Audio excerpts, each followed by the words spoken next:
Okay. Good evening, members, and welcome to Castle Point's Cabinet meeting. Members, I will start off by allowing members to introduce themselves, and I'll start with Councillor Warren Gibson. Good evening, everybody. Thank you, Chair. Councillor Warren Gibson, Cabinet Member for Strategic Planning. Evening. Thank you, Chair. Steve Mountford, Cabinet Member for Resources. Good evening, Councillor Russell Savage, Cabinet Member for People and Community. Good evening, Councillor Carol Sage, Health, Wellbeing and Housing. That's all right, I can wait.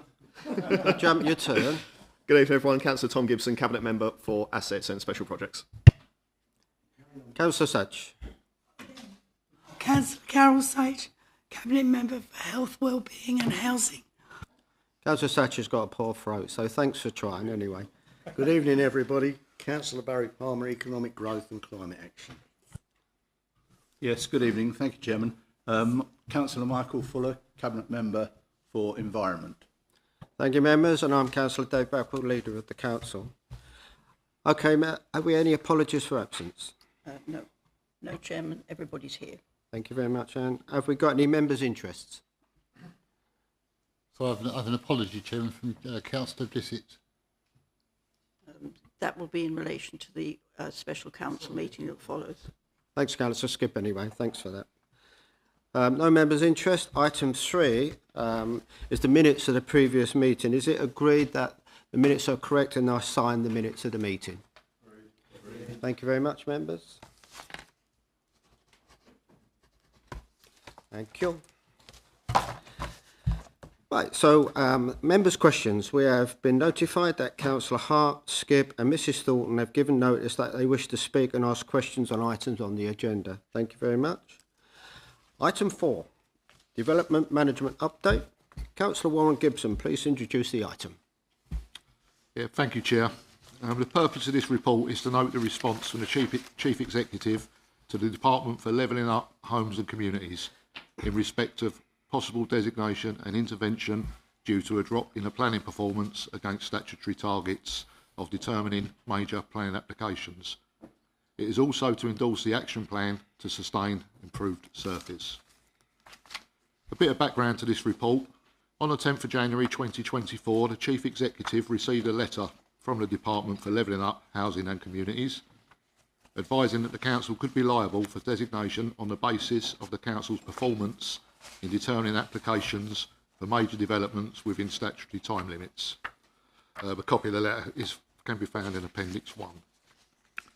The Council was invited to respond and set out why it should not be designated, and this response was sent from the Chief Executive on the 26th of January 2024.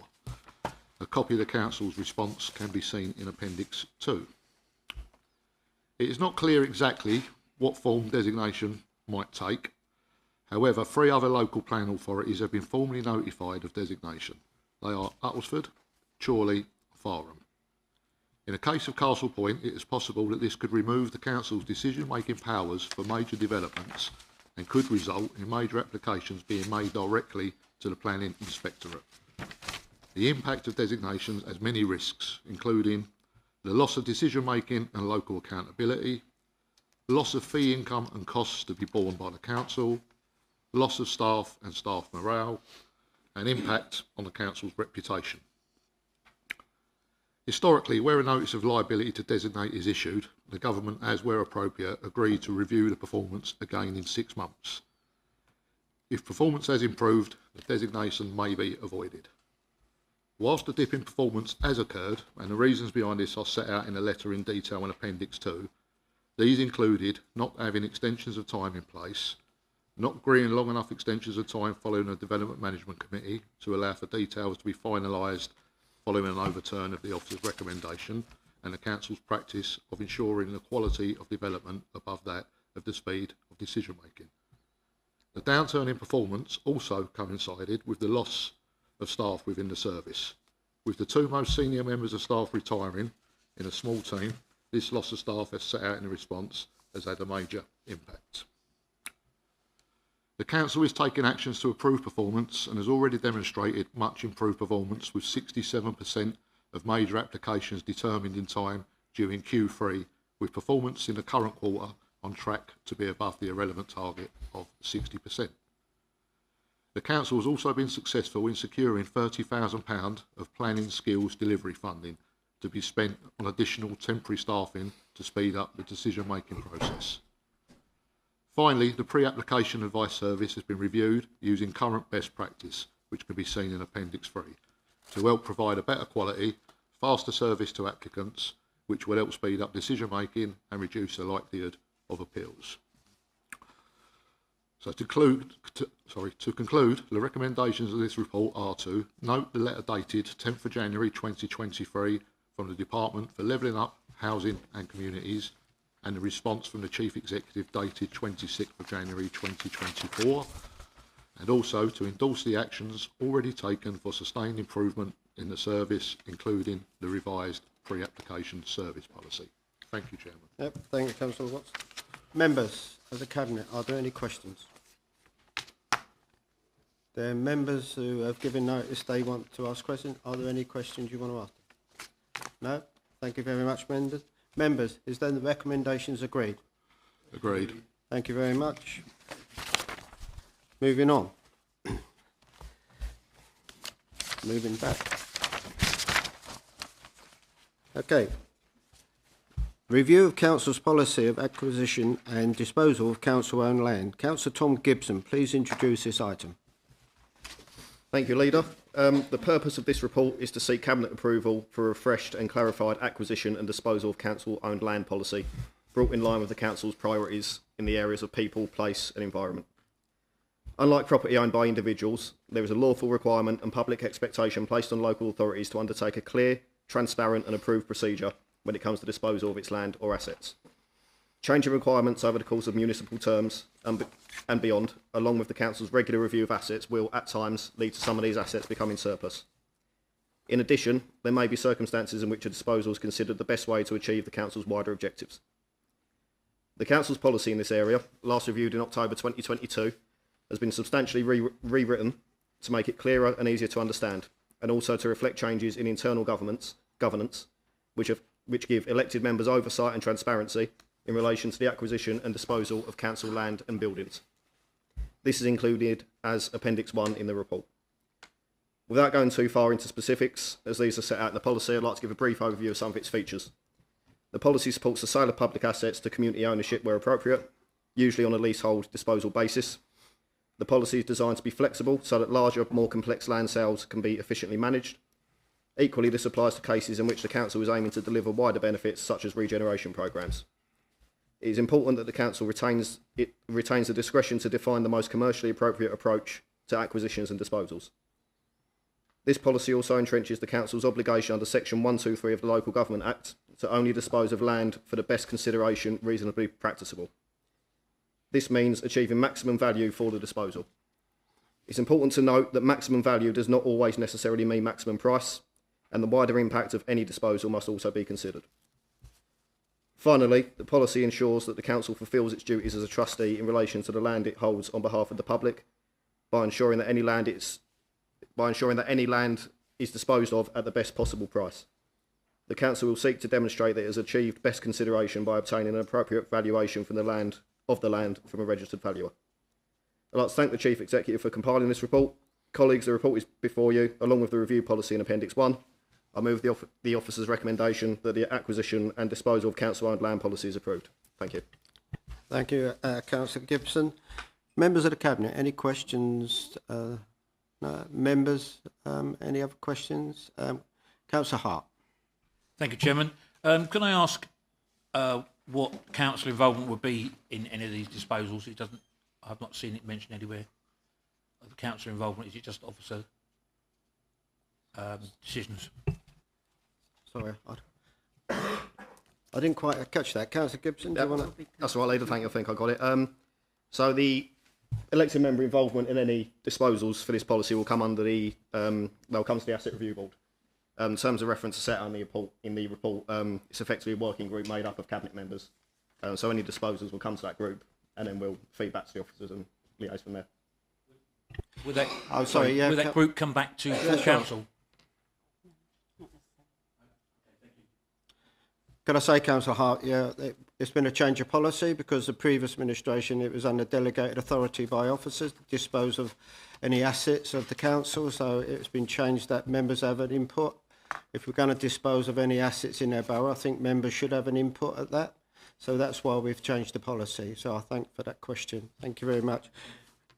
Members, the recommendation in front of you, is that agreed? Thank you very much. Moving on, item 6, housing revenue account, rent levels, revenue budget and capital plan for 24, 25 and 23, 24 revised. I've got Councillor Menfield, but it can't be Councillor Satch because her voice is gone. David, did you want it, or Councillor Steve? Oh, David, do you want to do that one then? Thank you.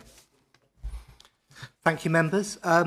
The Castle Point Borough Council has a stock of 1,500 homes, which it manages and maintains through the housing revenue account, known as the HRA.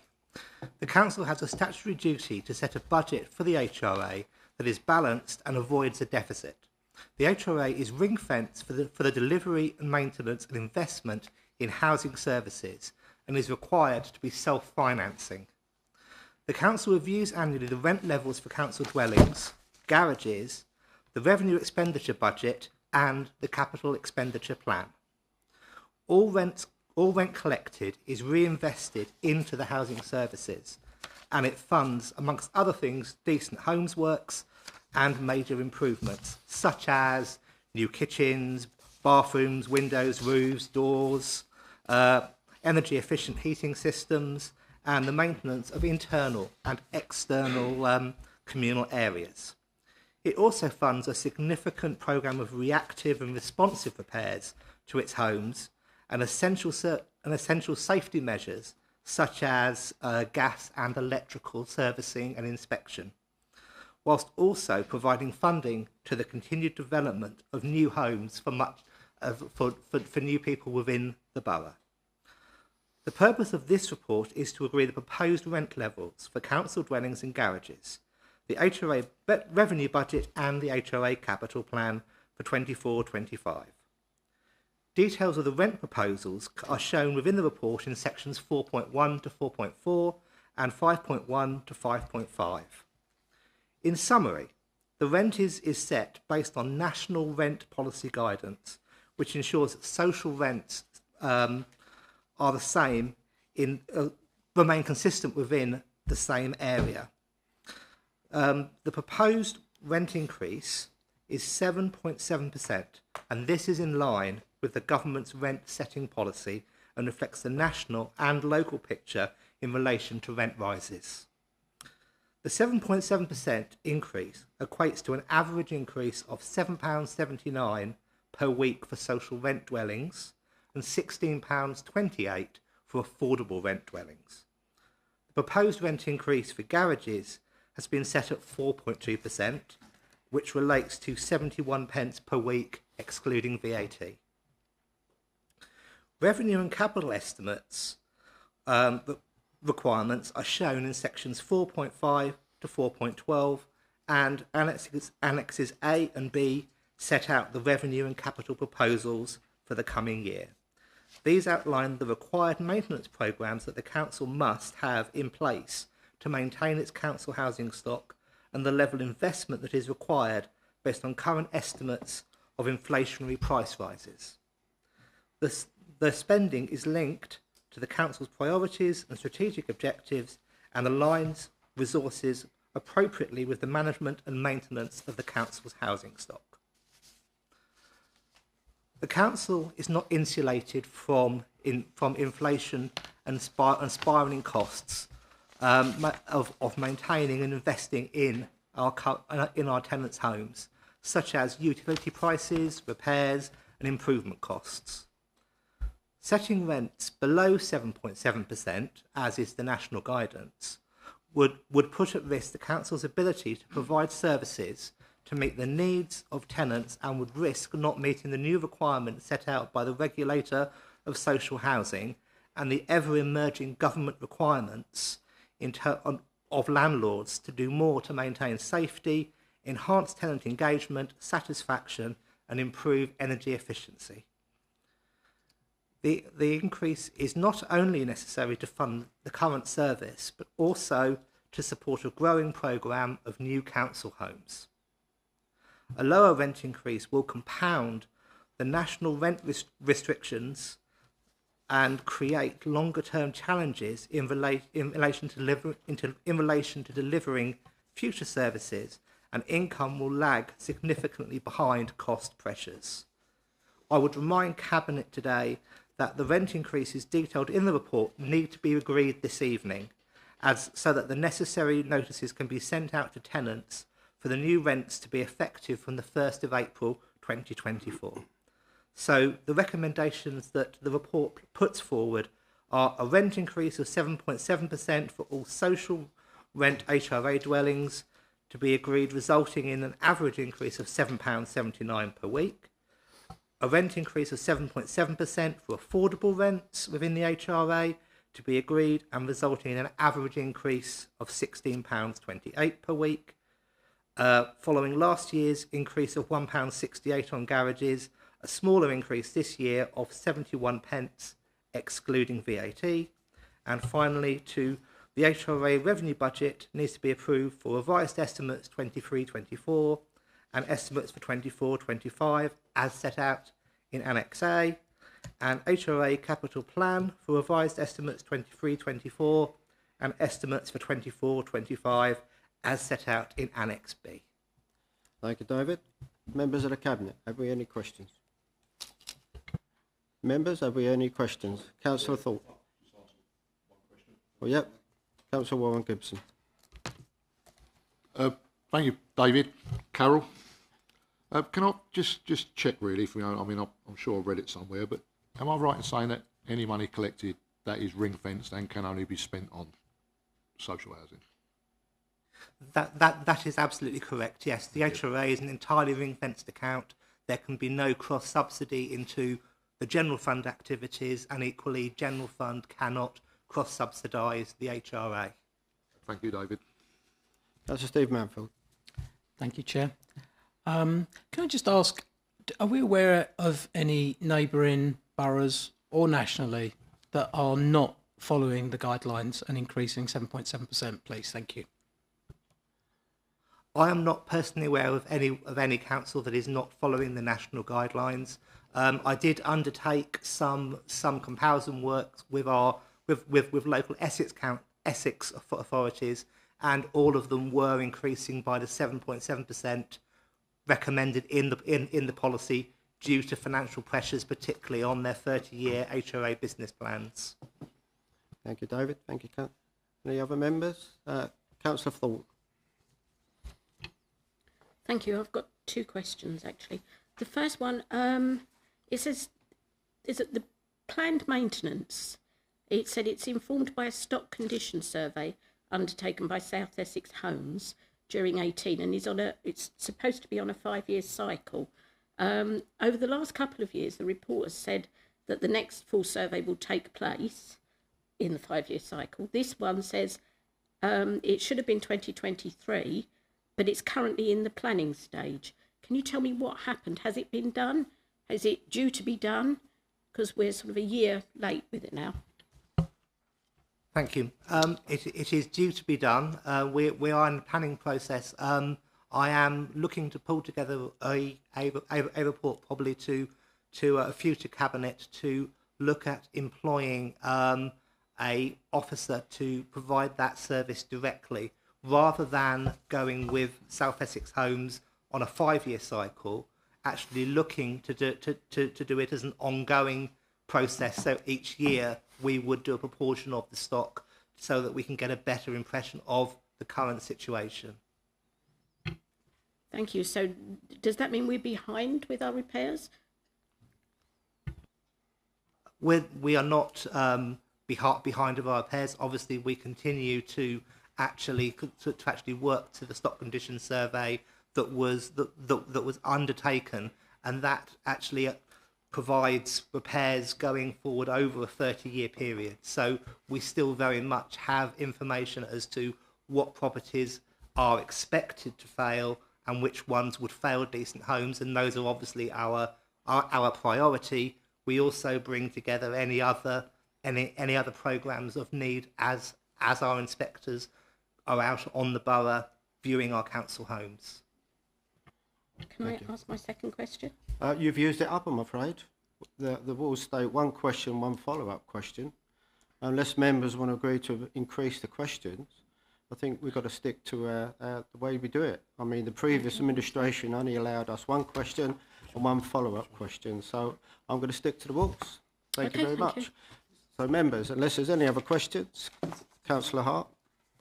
Yeah, I'll ask the question for my colleague. Can I ask the cabinet member or the officer what support will be available for those who experience financial hardship as a result of the proposed increase of 7.7%? This will need to be raised as a question. Sorry, no, that's it. Thank you. Obviously, all our council tenants have access to housing benefit, and we have exceptionally good housing benefit officers here who would support any tenant requiring additional support in terms of maintaining their tenancy. Equally, we have very proactive housing management officers that would support any tenant through that process, and we also have a housing options team that can provide debt advice, etc. There are also other options that the housing benefit team may look at, such as discretionary hardship payments in terms of those cases that are particularly needy. Will this information be going out with the, because you said earlier that you need to agree this tonight so it goes out in the right timescale. Will that information on hardship and benefits go out with that? And what about the people who aren't on benefits? Will they qualify for something else? Yes, the rent increase letter that will be sent out details how to access housing benefit services, encourages tenants if they are suffering hardship to contact the council to help assist them in their tenancy. And obviously that goes out to every tenant. So if tenants aren't currently on housing benefit, they would be and for example they start to fall into arrears. That is one of the first things that the housing management team would do to look at what support can be offered to those tenants to help them maintain their tenancies. Thank you, Councillor Hart. Councillor Skip. Yes, thank you, Leader. In paragraph 4.3 of the report, it states that the business plan is sustainable, but then goes on to say that where budget gaps exist, this may require funding by internal or external borrowing. This seems to me that to fill the budgetary gap by borrowing is a risky strategy. Does the Cabinet member agree with this? David? Yes, at the moment the budget is sustainable. Obviously, what we can't predict is what is going to happen in the future. If we limit our rent increase, that is going to impact on our long-term income because we have not got the ability to recoup that money in the future. And ultimately, this is looking to external loans may be the way to bridge any gaps caused in the future. Equally, we may look at other sources of funding. Yeah. What other sources of funding might you consider then, please? We have in the past taken loans internally from the general fund on a formalised basis. So ultimately, if the general fund has reserve levels that would allow it to do short-term loans to the HRA at appropriate rates, that could be another source of funding. Right, thank you, Councillor Skip. Councillor Mountford. Yeah, I think it's also just worth noting in context to that the years that have gone by over the last 10 years where we've had government imposed restrictions on our increases to the tune that, over the next 30 years, we're £30 million down. And we can't afford to keep reducing the HRA account.